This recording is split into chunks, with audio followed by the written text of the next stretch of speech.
Hello and welcome to Morning Brief Market Sunrise. I'm Ramzan Karamali, live from Yahoo Finance's studios in London.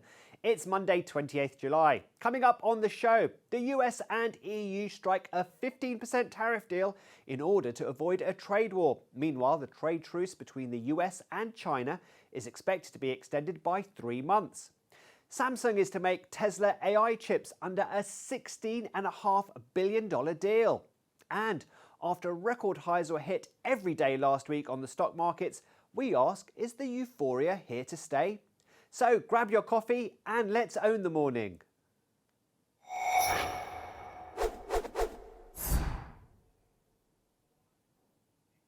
Well, we kick off the things you need to know by taking a look at where the US futures stand. And as you can see, it's all looking pretty positive this morning, as investors are clearly feeling more confident following the trade deal struck between the US and EU on Sunday.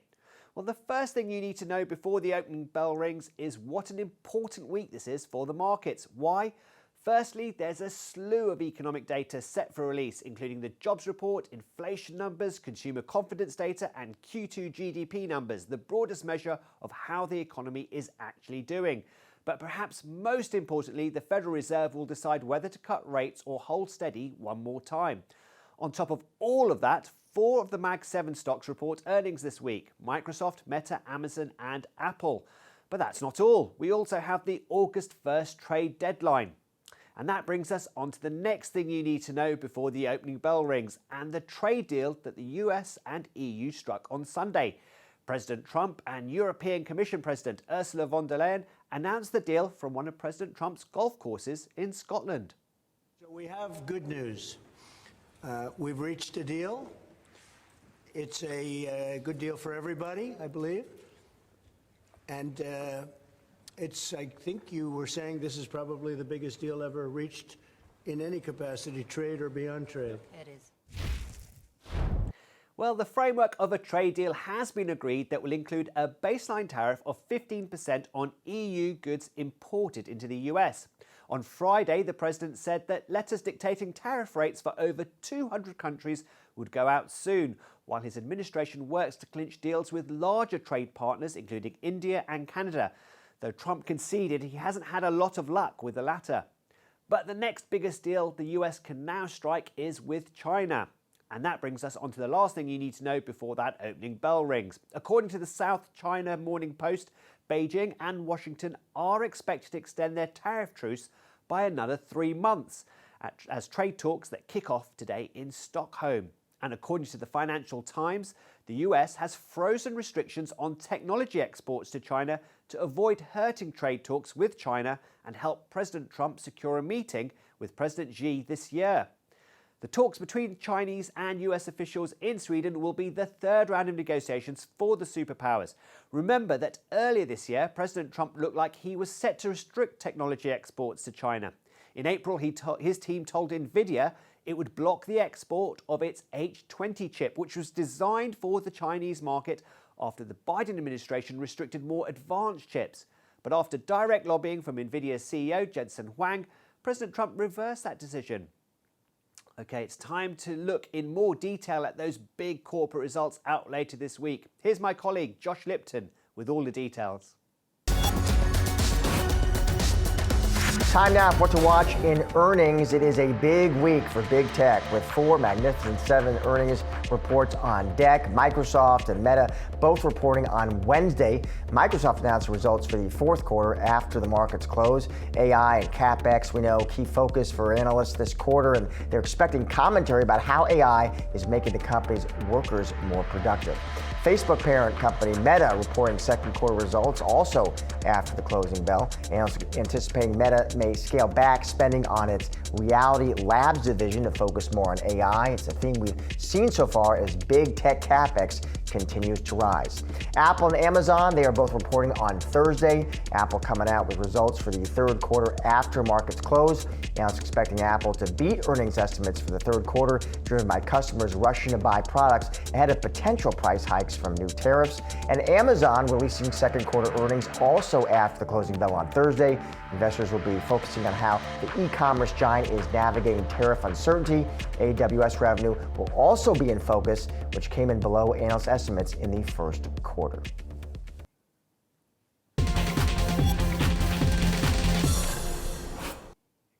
So stocks hit a record high each day last week. Bitcoin is surging back above $120,000 earlier. And meme stocks, well, they're all the rage again. It's fair to say that investors are feeling pretty good right now. But are they right to be? Well, even as the president signs deals that confirm US import tariffs at their highest in decades, now the trade deals with the EU and Japan, for example, mean 15% levies, well, that's still way above the levels pre-Trump, but not as bad as what was feared after his Liberation Day announcement, which sent markets into a tailspin. But now there's signs of market froth have multiplied. Highly valued tech stocks have hit new highs. Nvidia became the first $4 trillion public company. It's up 100% since its April intraday low. Another big tech stock, Meta, is up 50%. And according to Bloomberg data, stocks in the S&P 500 are now valued at more than 3.3 times their sales. That's an all-time high too. But it isn't just big companies performing well. A group of smaller firms have fared even better. Strong sales from government contracts have helped defence group Palantir rise 140% since its shares bottomed out in April. Crypto exchange Coinbase has surged almost 180%, helped more recently by the signing of the Genius Act. Equities, it seems, have been immune to concerns about excessive US government borrowing. Meanwhile, questions about the Federal Reserve's independence have knocked treasuries and the dollar, which is down around 10% against a basket of rival currencies. So, is this a bubble? Well, let's take a listen to Sam Stovall. He's Chief Investment Strategist at CFRA Research. He was speaking to my colleague, Brian Sozzi. Are we in an epic stock market bubble? Sam, I'm going to punt this one over to you. My case when these questions come up by various folks is you don't know you're in a bubble until it explodes and your portfolio is cut in half. Absolutely. Well, right now, the S&P 500 is trading on a forward PE basis more than 2 standard deviations above its 20-year mean. If you look to the 10-year mean, then it is above 1 standard deviation. And if you shorten that time frame to 5 years, we're in a fairly normal environment. So I guess it also depends on what you say is normal, because technology today is very different than it was 10 or 20 years ago. A little more encouraging, though, is that I don't see sector excesses from the standpoint of how far above their 200-day moving average they're trading. None is 1 standard deviation or more, so they're all within longer-term ranges. But short-term declines are always possible. On average, we have had a decline of 5% or more annually since World War II. Time now for a quick break, but stay with us. Coming up, some tips from Jared Blickry for building your portfolio.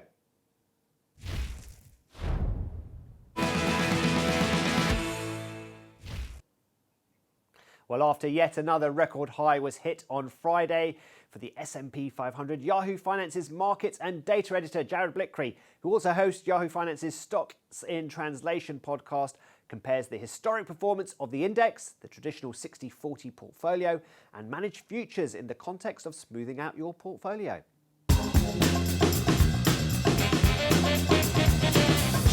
The S&P 500 is up over 300% this century, but it only turned positive in 2013, and there has been a lot of volatility. We've been looking at cyclicals versus defensive sectors the last 2 days. Today, we're going to look at how to smooth out your portfolio with managed futures and bonds. And first, let's review the definition of managed futures. These are rules-based accounts or funds, including ETFs, that go long or short futures across stocks, bonds, commodities, and foreign exchange. They're different from a straight allocation to, say, gold or silver or a commodities index. And that's because they will trade in and out of different commodities. They try to time the market. So let's take a look at how stocks and bonds and managed futures have stacked up together over some periods of difficulty. And this table is prepared by Strategas ETF, Todd Sohn. We've had him on Stocks in Translation before. And you're looking at 3 different markets. The SPDR S&P 500 ETF, so we got SPY there. And then we have an ETF AOR that covers the 60-40, that's 60% stocks, 40% bond allocation. And then we have the SGI CTA Managed Futures Index. So that's managed futures. And what you're going to see is that during the 2018 Fed tantrum, the S&P was down about 1/5. Over COVID, it was down about 1/3. Over 22, that inflation wave, it lost 1/4.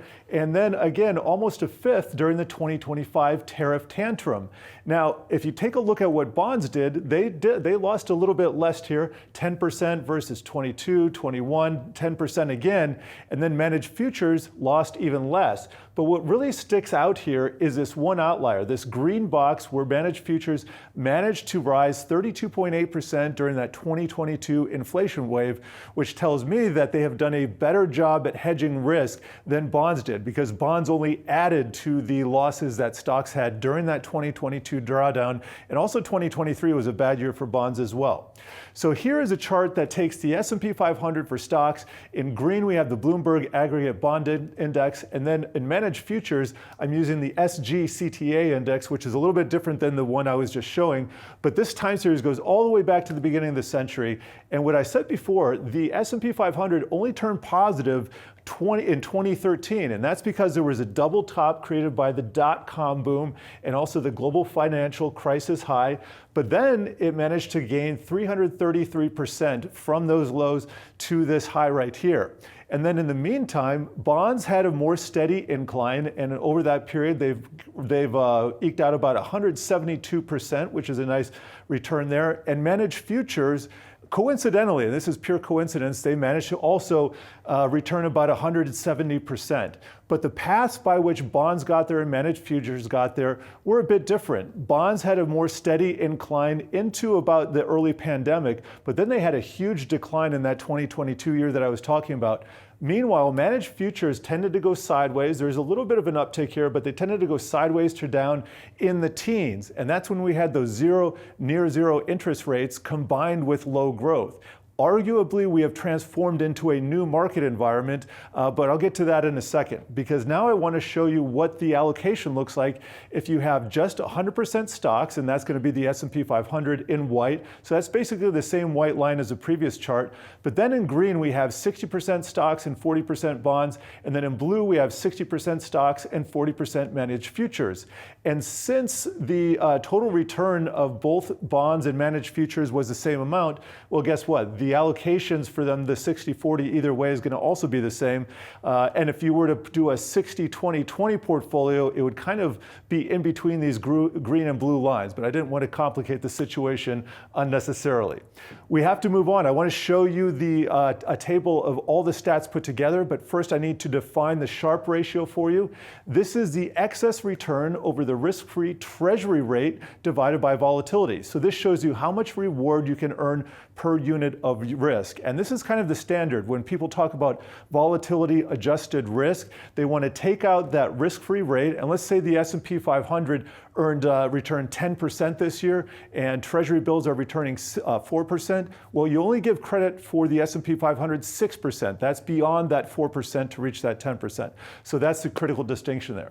Now, to break down this chart, S&P 500 by itself got a return of 333%, bonds 172%, coincidentally managed futures right there with it, 173%. Average daily returns are going to be about the same for both managed futures and bonds. And then we look at risk, standard deviation of the daily returns. The higher this number, the more the risk, the more volatility you suffer. And so we had 1.23% risk in the S&P 500 or stocks, compared with a much lower number for bonds, 0.27, and a lower number for managed futures as well, 0.53. Although managed futures managed to be twice that risk of bonds. And now here's a key stat, Sharpe ratio, and I'm going to go over this. We have the S&P 500 with a Sharpe ratio of 0.33, and we want to see this number larger. A larger number is better. Bonds by themselves were 0.65, and managed futures 0.33. So for instance, if you were to compare the S&P 500 to managed futures, you have a much higher return, 333%, with about the same amount of risk. But why would you want to combine them? Because they will do differently. They will perform differently at different parts of the business cycle. And so you want something that's going to buffer those stock losses with hopefully gains. And that's part of what managed futures and bonds are supposed to do, but they don't always do that. So here we have, instead of each of the markets by themselves, this is my final slide, this is a blended portfolio. So in this column, we have S&P 500 versus bonds, that's 60-40. Then we have S&P 500 versus managed futures, 60-40. And then we have S&P, bonds, and managed futures. That's a 60-20-20 portfolio. And you can see the returns are just about the same for all three of those. Again, that's just a coincidence. Same for the average daily returns. But then when you get into the risk, you're going to see a higher risk, actually, the highest risk for that 60-20-20 portfolio. And if you're looking at the Sharpe ratio going for the largest number, it happens to be bonds, S&P 500 and bonds 60-40 portfolio, although it's not that much higher than some of the other categories. Excuse me. A lot of talking here. The bottom line is I do believe we're in a different market environment. And as I was saying, managed futures managed to perform admirably well during the downturn of 2022 when we had a lot of risk, but we also had things in commodities that were trending well. And that has to do with the higher inflation environment and also the fact that we have maintained higher growth as opposed to what we were seeing in the teens. So going forward, if we are in a new playbook, you might want to consider some of these alternative investments like managed futures for your portfolio. And tune in to Stocks in Translation, the podcast, for more jargon-busting deep dives. New episodes can be found Tuesdays and Thursdays on Yahoo Finance's website or wherever you find your podcasts. Well, as always, brilliant analysis there from Jared. Time for a short break, but when we're back, we'll take a look at some trending tickers. Stay tuned.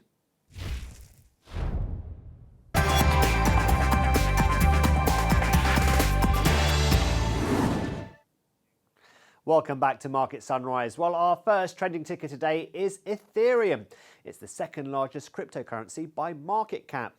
Now, as you can see here, the price is up more than 3% this morning. Well, it was up more than 3% this morning, now just over 1%, inching closer to that $3,890 mark. But what's more impressive is if you look at the last 3 months, ETH has almost doubled in value.